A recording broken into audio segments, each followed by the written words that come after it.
একমাত্র সিসিটিভির যে ব্যাকআপ আছে ডিভিআর সেটাকে কেটে হার্ড ডিস্কটাকে নিয়ে যাওয়া হয়েছিল। আমাদের সাসপিশন একজন লোকের প্রতি হয় মিস্টার আরিফ হোসেন, যিনি গ্রুপ ডি স্টাফ রূপে আগে কাজ করতেন এখানে, আর আগে ওখান থেকে এই ব্যাংক থেকে তারপরে রিমুভ হয়েছেন। আর ওর লোকাল রেসিডেন্সে যখন আমরা রেড করছি তখন আমরা কিছুটা ওর এই স্টোলেন মানির অ্যামাউন্টটা পেয়েছি। ইমিডিয়েটলি ওকে অ্যাপ্রিহেন্ড করা হয়েছে। আর যেখানে ওই টাকাটা রেখেছিল কুস্তির একটা জায়গা ওর রিলেটিভ বাড়িতে, সেখান থেকে অল দি স্টোলেন বুটি প্রপার্টি জুয়েলারি সেটা আমরা রিকভার করতে পেরেছি।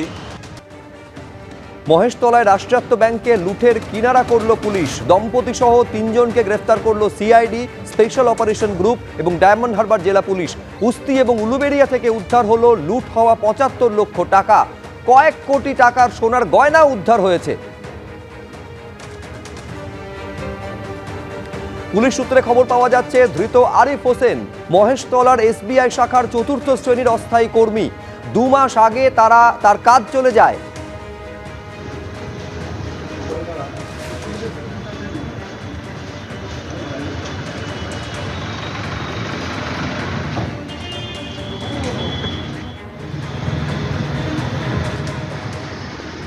প্রথমে দেখাবো পুরুলিয়ার ছবি, যেখানে চিন্ময় কৃষ্ণ দাসের মুক্তির দাবিতে হিন্দু জাগরণ মঞ্চের বিক্ষোভ।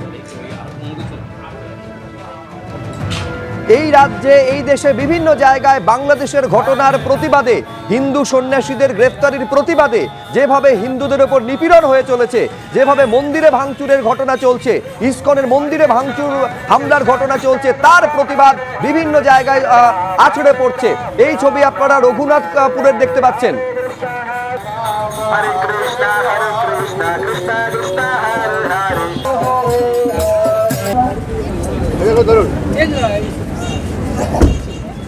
হীরাপুরের ছবি দেখছেন। এইটা এই রাজ্যের, এই বাংলার বিভিন্ন জায়গায় প্রতিবাদ কিভাবে আছড়ে পড়ছে সেই ছবিটা এক এক করে আপনাদের সামনে রেখেছি।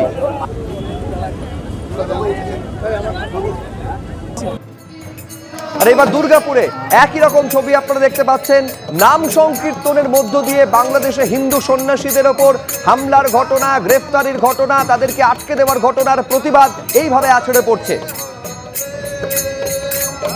যাদবপুর বিশ্ববিদ্যালয়ের হোস্টেলে ফের বহিরাগতদের তাণ্ডব। যাদবপুর বিশ্ববিদ্যালয়ের হোস্টেলের কমন রুমে দেদার পার্টি হচ্ছে, মদ গাঁজার আসর বসছে বলে অভিযোগ সামনে এসেছে। এর প্রতিবাদ করলে মাঝরাতে দরজায় লাথি মারা হচ্ছে। হস্টেলে ছাত্র মৃত্যুর পরে সুরক্ষার আশ্বাসের পরেও এই অবাধে তাণ্ডবের ঘটনা ঘটে চলেছে। বিশ্ববিদ্যালয়ের কাছে অভিযোগ করায় হুমকি দেওয়া হচ্ছে বলে পাল্টা অভিযোগ সামনে এসেছে।